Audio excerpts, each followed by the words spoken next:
Let's get to you because this whole thing is focusing on you and Death in His Press is your press, right?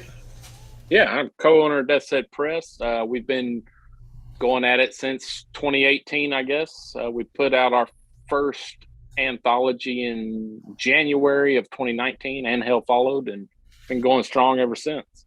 Okay. It has been going well for you. Like you said, it's been going strong, but there's been a lot of speed bumps along the way. Well, we hadn't got rich, that's for sure. But I think we really Once you die, your heirs will get rich. that, that's how it seems to work. If H.P. Lovecraft was still alive, he'd be rich. He Oh was yeah, a poor broke bastard. But or whoever stole his ideas and claimed they had the rights. Yeah. Yeah, exactly. Yeah, but I mean, we've had some hits and misses. We've had some books that hadn't sold. We've had some that have sold wonderfully, like Dead Inside by Chandler Morrison. Kind of went crazy and has sold a lot of books. Obviously, our Splatter Western series, which is basically a combination of violent, bloody horror and the Old West. We got 13 different writers to give their vision of that concept, and that has sold really well. And that's been great. We haven't had to put a whole lot of money back into the press in quite a while, so that's great. We still haven't paid ourselves, but the press is basically paying for itself, so that's a great thing.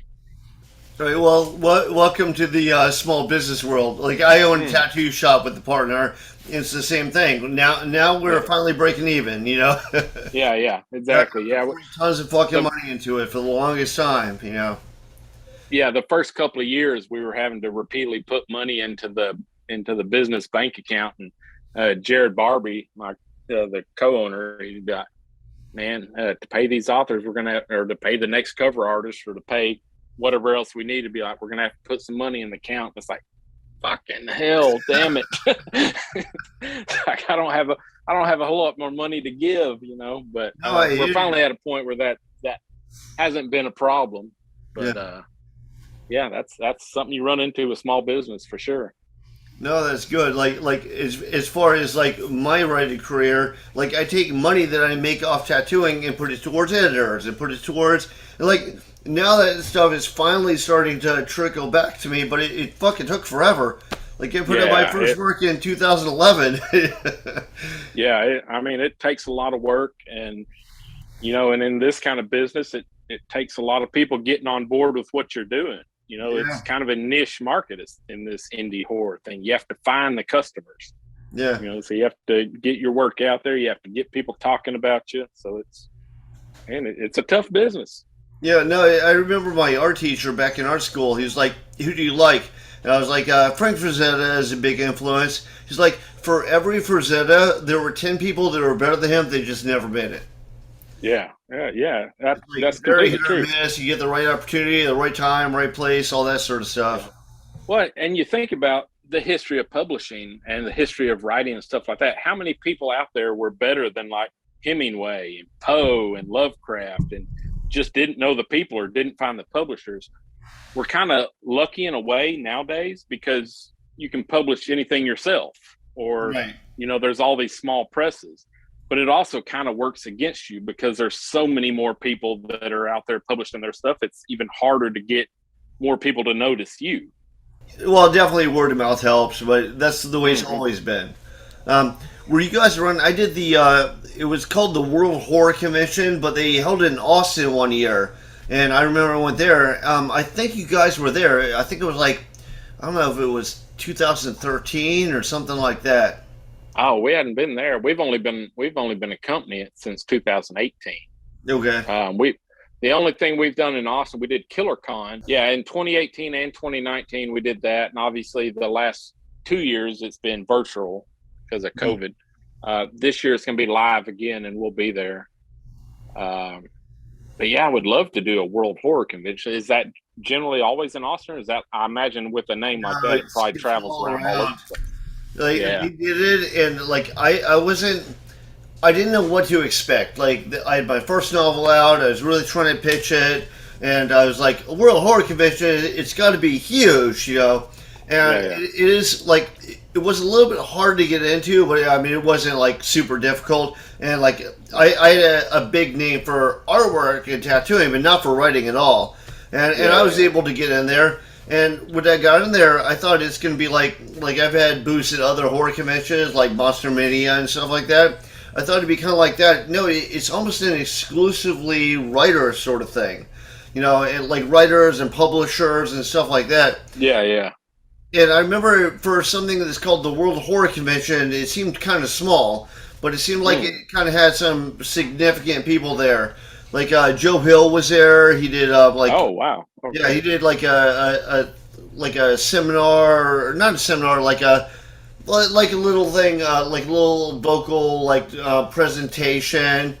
Like a little question and answer type thing. Yeah, yeah. I think you also had what's his name? The guy who does Walking Dead. Robert Kirkland, I think is his name.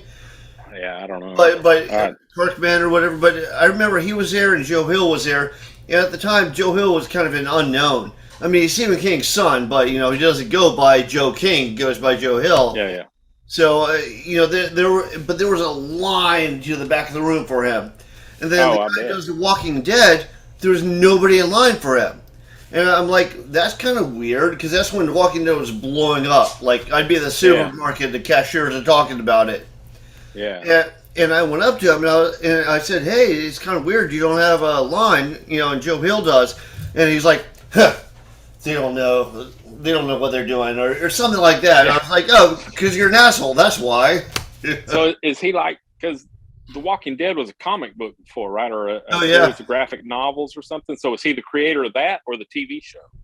He's a creator of the comic book, and then he's well. I hate to say that he's a sole creator because there's an artist involved. So you know, there's an artist that helped design everything, and he came up with so he was the writer version of it. Yeah, but then like the artist left after like 14 issues, and he tried to keep all the rights to everything and then sell it, you know, and then I think the artist either sued him or threatened to sue him, and eventually got, you know, some money from it.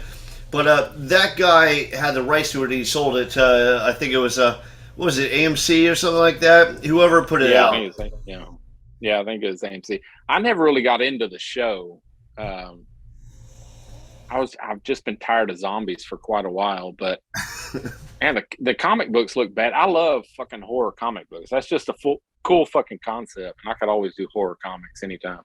Well, they go a lot further too. Like they did away with a lot more. Like Joe Hill did Lock and Key, which is now a Netflix series. But I remember when he did the comics, and the comics came out first, and I read them, and they're awesome.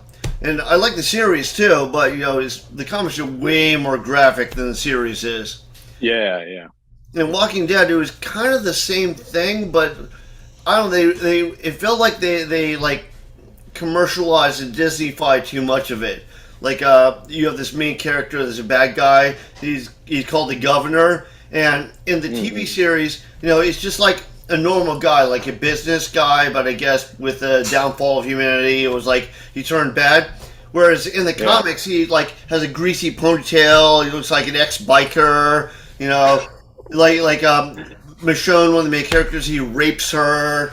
You know, she cuts off his dick shit. His revenge. You know, so it's a lot more graphic. Oh yeah, it's way more over the top. Yeah, it's a lot better, I think. You know, but eventually, well, they always. I mean, like we said before, they always tone it down once it crosses paths with Hollywood. But that's what makes the cult classics, though, is when you take off the training wheels, you know, and just go full on, you know, what the creator wants to do. That's how you come up with like Henry, Portrait of a Serial Killer, and all these, you know, classic things that stand the test of time. Texas Chainsaw Massacre, the first one. Yeah, exactly. Yeah. You know, you let that stuff just go through and let the creator do what he wants to do, and it becomes a cult classic. But once you get Hollywood involved, it may sell a bunch in its time. You know, obviously Walking Dead was extremely popular, but in you know, in 20, 30, 40 years, are people still going to be talking about The Walking Dead? Probably not, but they're still going to be talking about these cult classic movies that just go crazy with all the blood and I mean That's a good necromantic point. or Yeah. human centipede or whatever. I mean, people are going to be watching those forever because they push the boundaries. Well, I remember, like, I worked at one shop, and we all had TVs, and the owner of the shop would put on whatever movie he wanted, and we'd all have to watch whatever movie he put on. So I remember a tattoo on a guy, and he put on a Serbian film, which I deliberately didn't watch because I'm like, I don't want to see a guy fuck a kid. Dude, you know, that one is fucking hard to watch. Yeah, so I'm tattooing this guy, watching it for the first time. It's not really a good movie. It's like it's got one shocking point, but it's not even a good movie. No, I was turned off by that one. Man, it's hard to get me to say no, but I would probably say no to rewatching that. Yeah, well, I didn't even try and watch it the first time, but I kind of got stuck watching it. But all right. So, what would be what you'd watch? What are some of your favorites? Oh man, well, I would say probably the scariest movie I've ever seen is The Autopsy of Jane Doe. Okay. I think that's a Netflix original. Yeah, That's not like an one. extreme horror. It's a very terrifying movie. It's one that had me scared. And another one right there in that same category would be Vacancy, which I think is it doesn't get enough attention. That has Luke Wilson in it. Okay. That maybe 20 years ago that one was made. Maybe not quite that long, but another really good one. As far as the extreme stuff, man, Martyrs was real good. That was an awesome movie. I love that movie. Yeah, Martyrs was great. And Necromantic. Yeah, funny story about Necromantic. You can't find it anywhere hardly. So I ordered the DVD off eBay, and it was supposed to have English subtitles. That's what it said in the description. Well, I get it home. It does not have English subtitles. It's made in whatever language it is. I forget at the moment. Is it French or German or something? Anyway, it's not English. And then the subtitles weren't English either, and there was no way to put them in English. So we did have subtitles, my wife and but I they are were like, English subtitles. yeah. And so my wife and I are like, should we go ahead and watch it and just see if we can understand? Yeah, we'll give it a shot. And so we put it in and we put it on. We watched that whole movie. I don't know what we missed, but we could understand, I felt like, most of the entire movie. Right. And we had a great fucking time watching that. And the ending of Necromantic, I don't know if you've seen it or not. No, the ending, I have never laughed so hard in all my life as I laughed at the ending of Necromantic. It's like the best ending of all time. It's hilarious and fucked up. And anybody who hasn't seen Necromantic, they need to go out and watch it because it's just fucking awesome. Did you see Inside? Like, they came out around the same time as Martyrs. It was like part of that French horror movie revival. I feel like I've seen that off the title, but I can't picture it at the moment. It's like this girl is pregnant and somebody wants to steal her baby. And no. I know which one you're talking about. No, I haven't seen that one. It's a really good movie. I know. I highly recommend. Okay. I'll have to check that one out too. Yeah. But yeah, I like the kind of stuff that it goes with literature too, movies and literature. The stuff that makes me go, fuck, what the hell am I watching? What the hell am I reading? You know?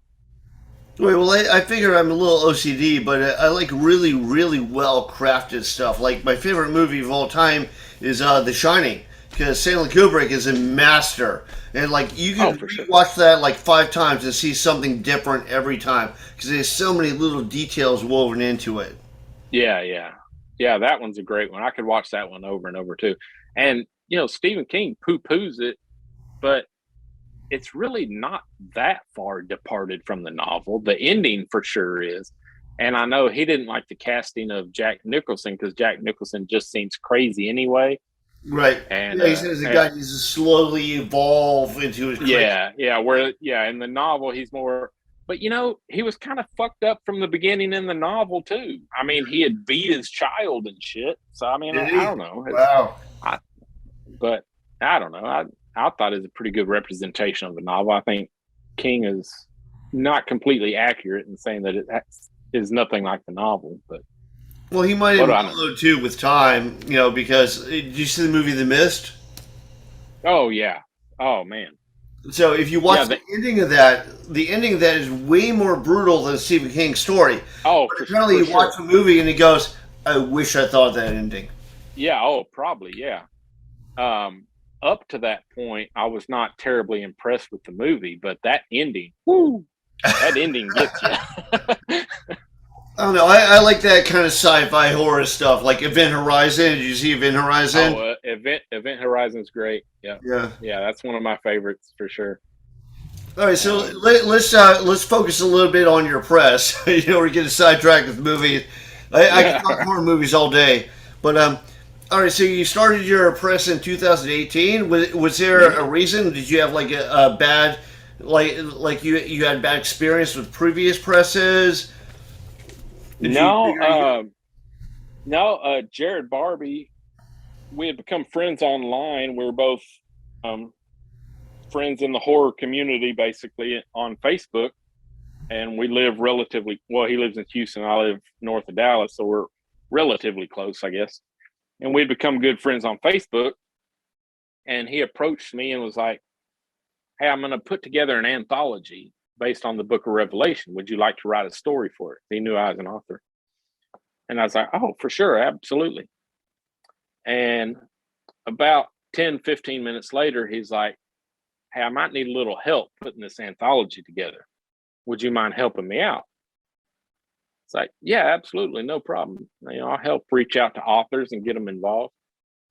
Well, a little bit after that, maybe an hour or so, he texts me. He's like, "If we want this anthology to sell, if we want people to pay attention, we probably need to be a publisher. Would you like to be a publisher with me?" And I'm like, hmm. I sit and think about it for a minute. I'm like, yeah, sure, why not? And so in the space of, a couple of hours, we became Death's Head Press. But and actually at the 2018 KillerCon is when we went and got our, opened our bank account for Death's Head Press and got our tax ID and all that stuff. But yeah, it basically started because he wanted to put together an anthology and needed a little help, or thought he needed a little help or whatever, and asked for my help. And I was like, okay, had no idea what I was getting into. And, here we are 40 or 50 books later. I've always heard like my publisher told me some like do you know Wayne Simmons? Like he's from Ireland. He's a horror writer. Um, Sure.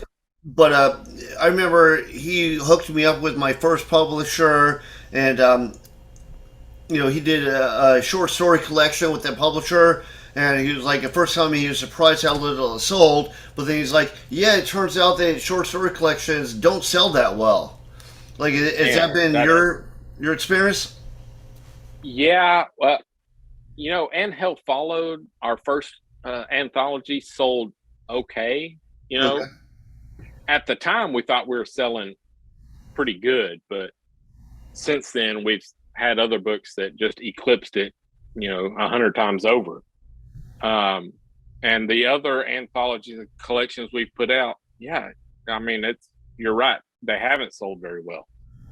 And that includes my personal collections have not sold very well. I don't know what it is. Personally, for me, I prefer reading short stories. I'm a very slow reader. If I'm going to sit down and read something for pleasure, it's typically going to be a short story. And as a writer also, if I could make a living off writing short stories, I would probably do it, because I have so many ideas.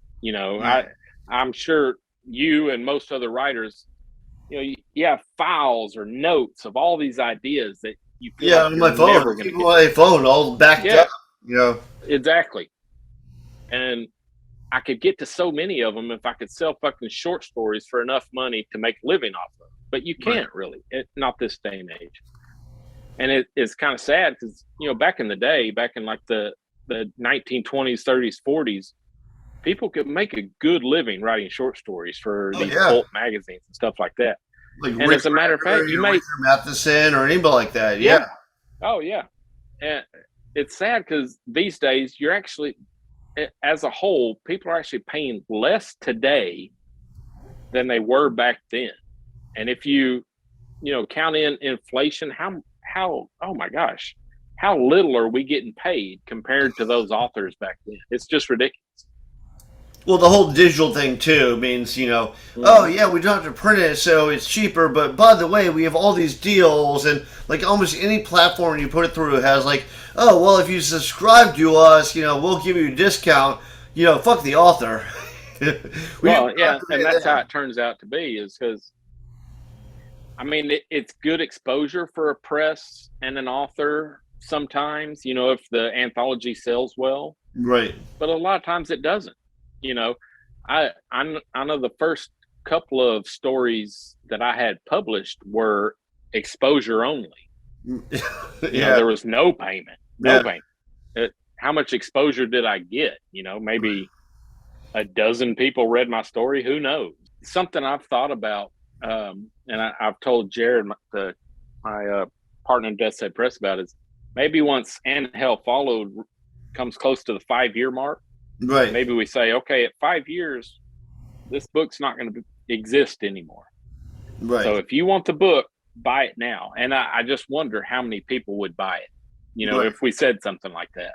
Like if it's not going to exist anymore ever again, would that increase sales? I bet it would, but who knows? Like maybe the limited release might entice people in, or exactly. Like this is your last chance ever in the history of ever to get this book. Who knows? But I don't know. I have 3 books out, and my middle book is a collection of short stories, and my first book and my latest book sell way better, than the short story collection. And the one thing I try and do is I don't know if anybody else does it. I don't know if you do it, but like originally I wanted to be a comic artist, and I wanted to write and draw in comic books. So I kind of keep that mentality of like everything's kind of in the same continuity. So like even if there's like a short story, it vaguely relates to this longer story. Like everything's a little bit tied together, and then I'll have a longer story. Maybe one of the characters from my short story will pop up in the longer story. Like little hidden gems and stuff. Yeah, I do that too. A lot of my short stories have references or maybe a character from my longer works. And it's kind of, if you're a reader of my work, you might make that connection. But, it's not like necessary to the story to have known that related to something else. But I think that's cool for fans. But no, that's the best. It's like little Easter eggs, Yeah, exactly. And I think true fans will notice that and appreciate it and love it about your stories. But, it's not anything that obviously increase sales. Like you said, the collections are just something that, for whatever reason, people want the longer works. Yeah. And, well, I mean, I do understand that I like probably reading novels over collections of short stories. Like I think Philip K. Dick he's a good author and he has great ideas. Like I think his ideas even surpass his writing style. Like his writing style to me isn't like the most fluid I've ever read. Like it's good. It's not the most fluid, but his ideas are really good. But if you read a whole collection of them, it's like too many piled on top of each other and they end too soon. I like kind of like the backstory and builds up to one main event and then it kind of comes down. Yeah, I think that's how most people are. They want that author to build the characters and build the setting and really get ingrained into that, whole story and then let the action take place. And I get that. I get into that too. But I think just from a young age, knowing I was such a slow reader, it was just, I love short stories.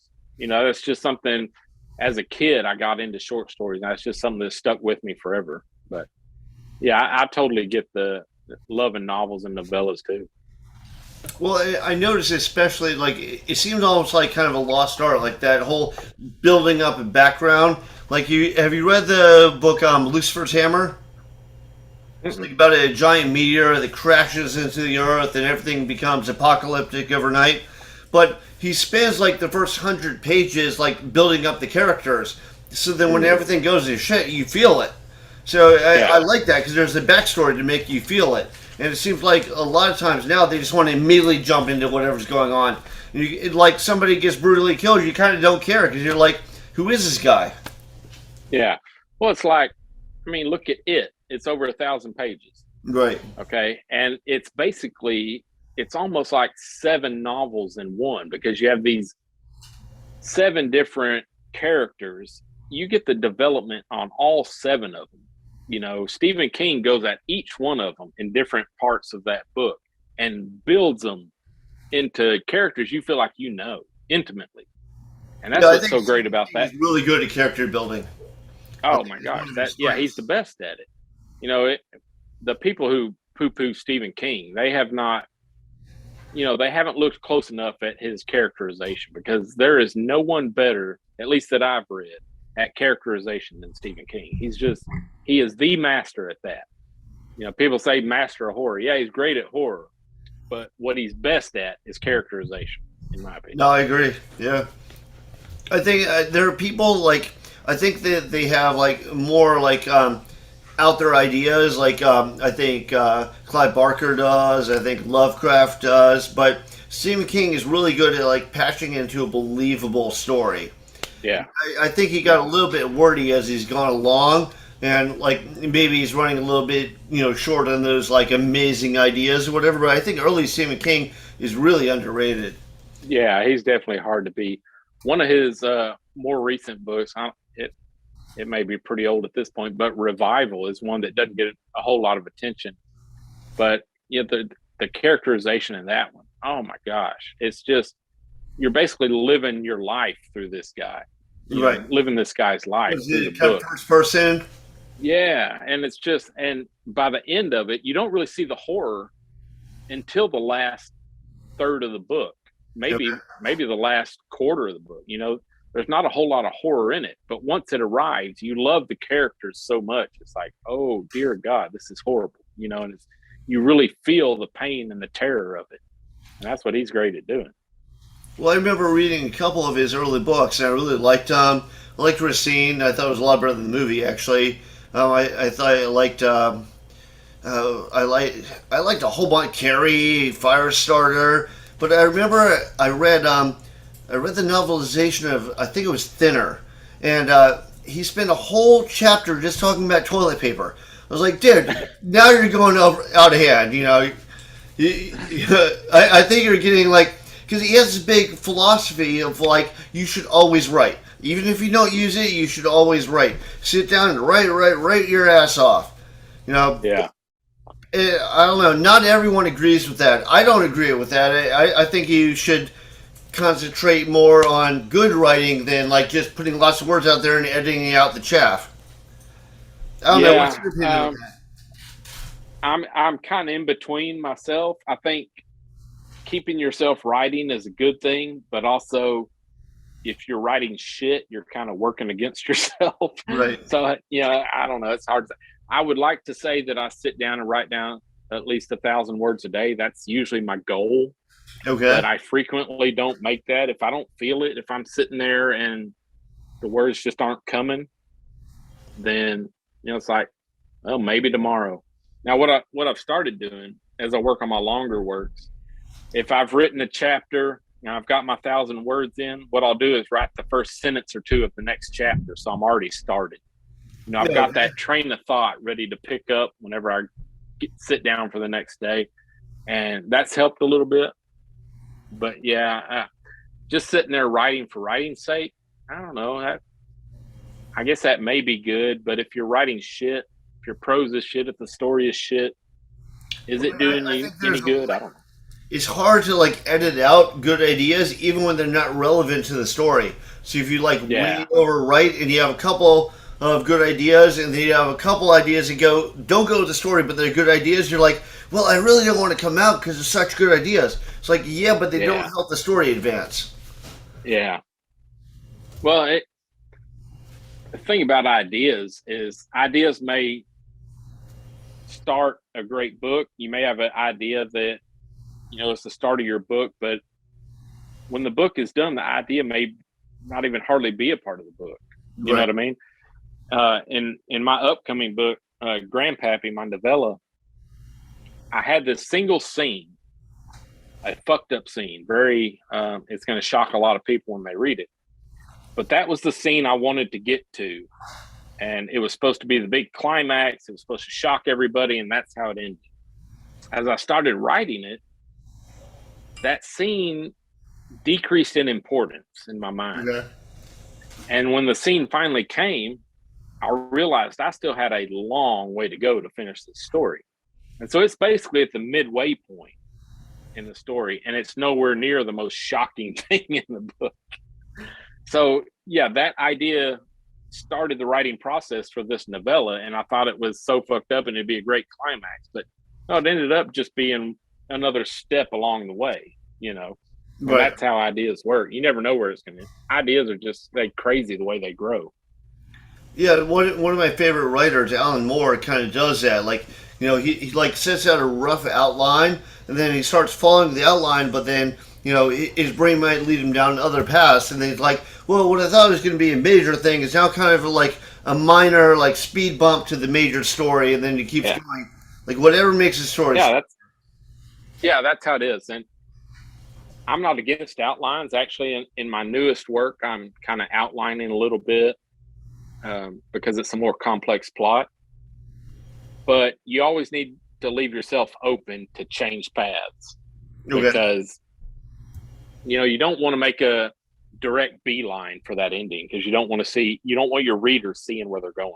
Right. Of course. So if you see somewhere else to go, maybe to give some twists and turns, and that's the best way to do it. And that's why you need to leave yourself open to changing that outline or changing your story.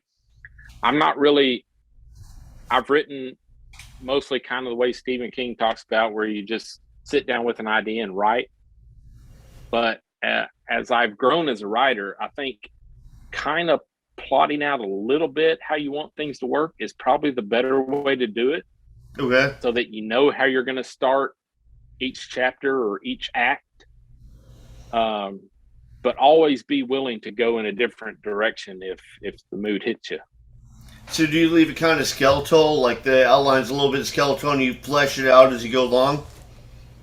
Yeah, basically, I definitely don't write out a long outline. That's not how I do it. I'll write out maybe a sentence or two, bullet points on what I want to happen in this section or this chapter.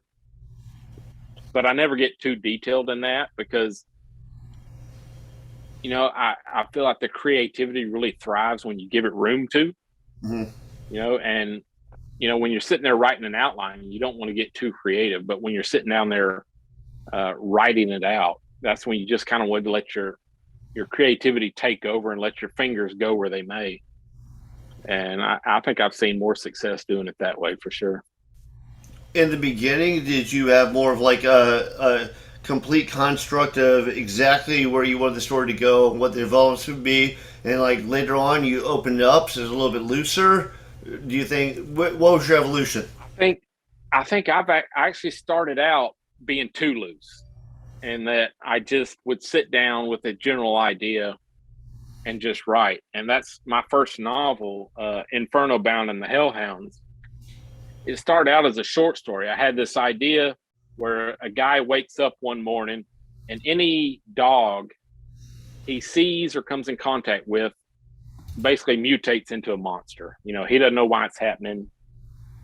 And, you know, bad things happen when these dogs come in contact with them. Okay. And I wrote it as a short story. It's just, you know, the dogs kill a few people, some bad things happen, and basically it ends there. And my wife read it and she was like, wow, I really like the idea. But, you know, you left a hanging ending, and you left a hanging ending because the story has a lot more to go. You need to dig more. You need to dig deeper into this. Right. And she's completely right. I just didn't know where to go with it. And, you know, part of the problem was I only had one character, you know, one main character. And so I added another character who's since been in several stories of mine. And I had a whole nother storyline and started weaving it together, and it became a really good book. But it was because I started with this idea and didn't expand on it. You know, I didn't think about it too strongly ahead of time. I just had this idea, you know, and I let it just play out. And I don't know, it might have been 8,000 or 9,000 words in the short story, and it turned into a 40,000 word novel in the end. So yeah, I've started to, if I feel like an idea has potential, then I'll sit down and make these little bullet points like, okay, I want this to happen, this to happen. You know, I need more than one character. I need, just however the novel evolves, you need to leave yourself open to do different things. Yeah, I've noticed though that like everybody, there's always that person that wants to know, well, where was this going? Where was that element going? Like it could be, whatever you did, it's not complete enough for somebody. There's somebody that always wants you to tie it up, and then I've seen people that will try and tie up every single loose end, and the people complain that they tied up too much and there's not enough mystery. So it's like, you can't please everyone. No, you definitely can't. And one of the great things about horror, and I found this out too late in the game, is that you don't have to tie up all the loose ends. One of the great things about horror is you don't always have to know the why. Something horrible is happening. There's monsters running about, or people are turning into fucking killer mushrooms from Mars or whatever. You don't have to tell the audience why all the time. Right. It just fucking happened. You know what I mean? And the mystery might be better than the actual explanation if you try to come up with one. Yeah, exactly. So, like early in my writing career, I was thinking, okay, this horrible stuff is happening, but why is it happening? I need to figure out why. No, not always. You don't. Sometimes it just fucking happens. Right. And actually, the coolest part could be what's happening, not why it's happening. So who cares? Yeah. Exactly. Yeah. All right. So, what were you saying was the first novel that you put out, and what year was that? It was called Inferno Bound and the Hellhounds, and that was 2017, maybe 2017 or 2018. I don't recall. Okay. That was my first novel. And I put that out. I actually put that out before I even had social media. So like nobody knew it was there. I was like very late to come into Facebook. And I still am not a big fan of social media. It's just kind of a necessary evil. You're probably not missing too much, but yeah, man. I got in far less arguments whenever I was off social media. Yeah. But it is definitely a necessary evil of, if you're wanting to live off your writing and publishing, and if you're an artist of any type, yeah. I still don't have a Twitter, actually. I have Facebook and I have Instagram. I check on Instagram like once a week, but oh man, it's one of those things. Who knows? If I'd had a Facebook when I originally released that book, maybe I would have sold 5 more copies. Who knows? Yeah, who knows how it goes. So, how old are you, if you don't mind me asking? I'm about to turn 42.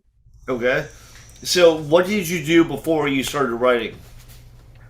So I've had a variety of careers. I was in the Army for 3 years. I worked in healthcare as a nurse for 10 years. I worked on offshore oil rigs for a few years. And now I'm working at the university just down the road. So I've done a variety of things. I am about 2 classes away or 3 classes away from having a bachelor's degree in English. I don't know that I'm going to change anything once I get it, but I don't know. I've done a variety. I'll tell you what, having the history in healthcare and having been a nurse, it really helps out in writing fucked up body horror. Because I know how the body works. Yeah. And I know all the proper terminology. And I know what's going to happen if somebody bites your jugular vein and rips open your neck. That comes in very helpful for writing a gory, fucked up scene. Yeah, no, I hear you. Anything that I don't know about, I try and do a ton of research on. Like in my first book, this guy does a cross-country trip, and it's like apocalypse, so he's like stopping at like blackened gas stations. I have to go and ask somebody how you turn on the pumps. I feel like those little details, help you get ahead. But yeah, for sure. Well, and I think that's helped me. I'm an editor too. I edit for a lot of people in the horror community, and I think that helps me out a lot as far as editing goes. Because, obviously in the horror community, you're going to have a lot of deaths, a lot of bloody scenes, who knows what, and having that history in healthcare, I can tell them they're like, it wouldn't quite work that way. Right. And another thing also, I worked in the firearms business for 3 years. I worked at gun shows and I worked at a pawn shop. And so I know a lot about guns. And obviously, in any kind of fiction, almost, you're going to run into guns or thrillers, mysteries, whatever. You're going to have people shooting guns or using firearms in some kind of way. And a lot of people, especially in the arts, don't know much about firearms. No, it's true. And it comes in very handy knowing that, because you know, if somebody's shooting a revolver, there's no brass hitting the floor. If somebody's shooting a Glock, there's no safety, there's no thumb safety on a Glock. I said this on another podcast before. I was reading Dr. Sleep by Stephen King, and I was taken aback whenever I came to a scene where the character had a Glock and he used the thumb safety. Well, there's no thumb safety on the Glock. And any editor worth his salt would have found that. You don't have a thumb safety on a Glock. So I think it's very valuable to know that sort of thing if you're writing fiction. But yeah, my dad's he's a big gun fan. He's ex-military. He's retired military. He has FFL, and it would always bother him. Like, we'd watch stuff like A-Team. He's like, "That's a 6-shot revolver. How are you shooting 20 shots out of that?" So yeah, exactly. Oh, I saw like worse. A Punisher comic where he shoots a bullet and it still has a cartridge on the bullet as it travels through the air. Like, this guy obviously has no idea what a gun, works like, and he's like, "Oh, that's what it looks like. Okay, I'll draw one of those." Yeah. Yeah, I've actually thought about doing little videos, like instructional videos for writers about how guns work, and describing, what works where and how each gun works, but.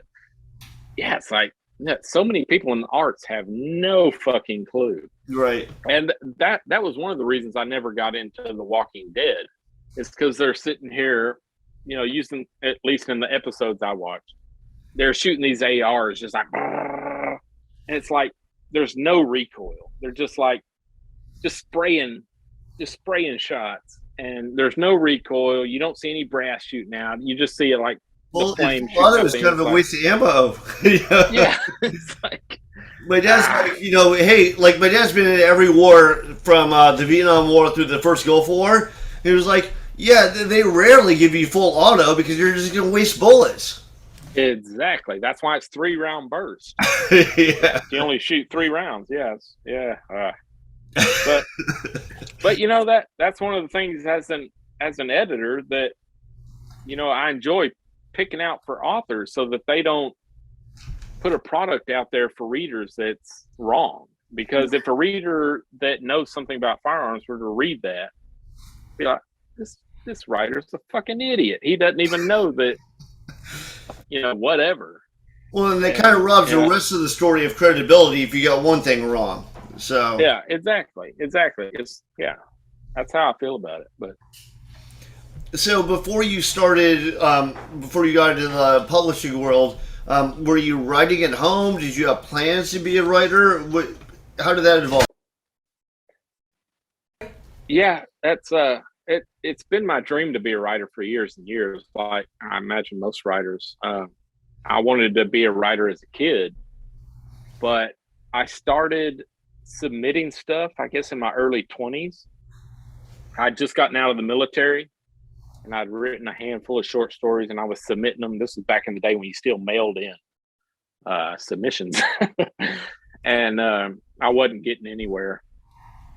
And I had my ex-wife, now wife at the time, kind of alluded to, well, maybe this, maybe I just wasn't cut out for it. I wasn't good. She didn't say I wasn't good enough, but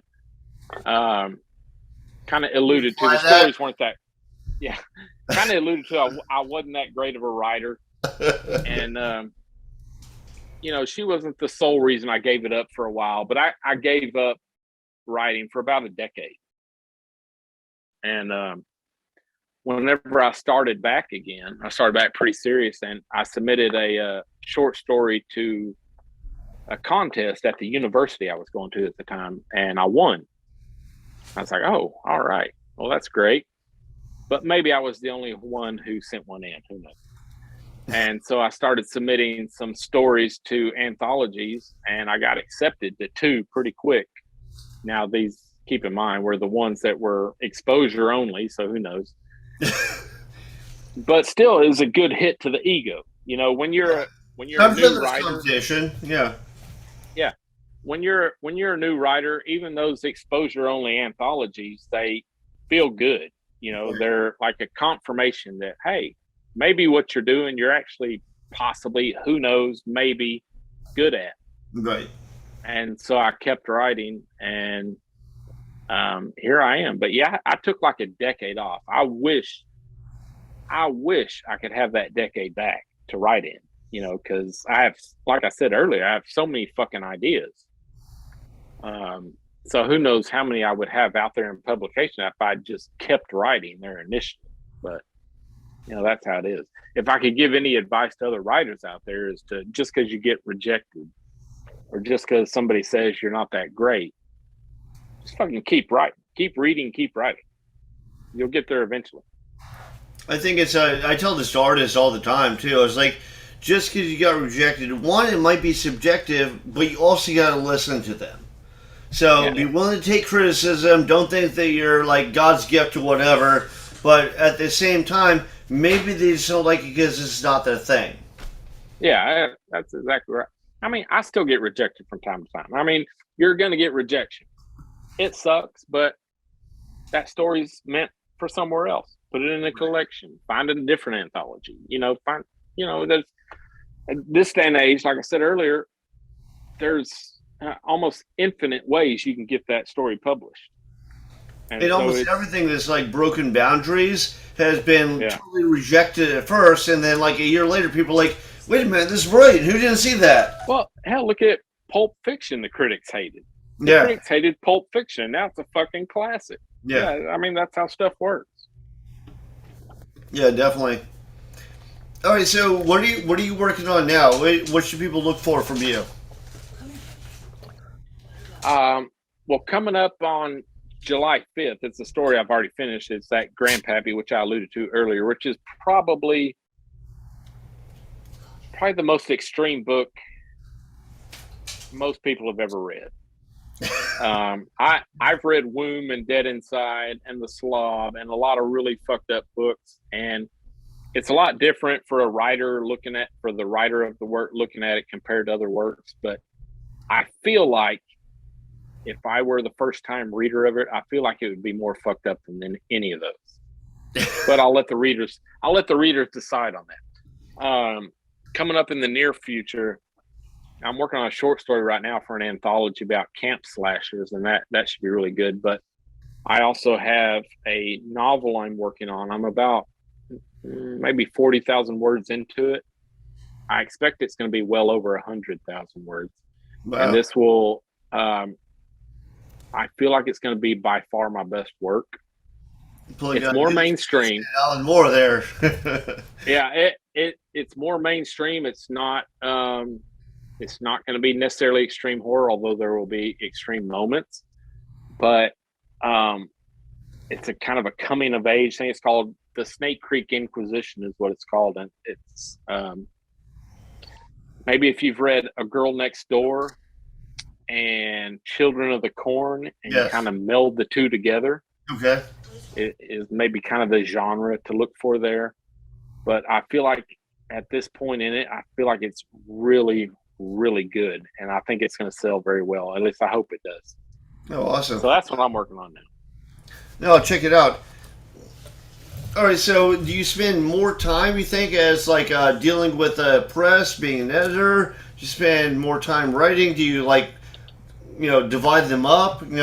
How does it work for you?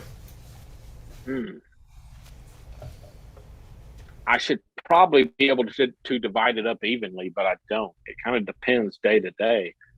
I would say probably right now I spend more time editing than anything else.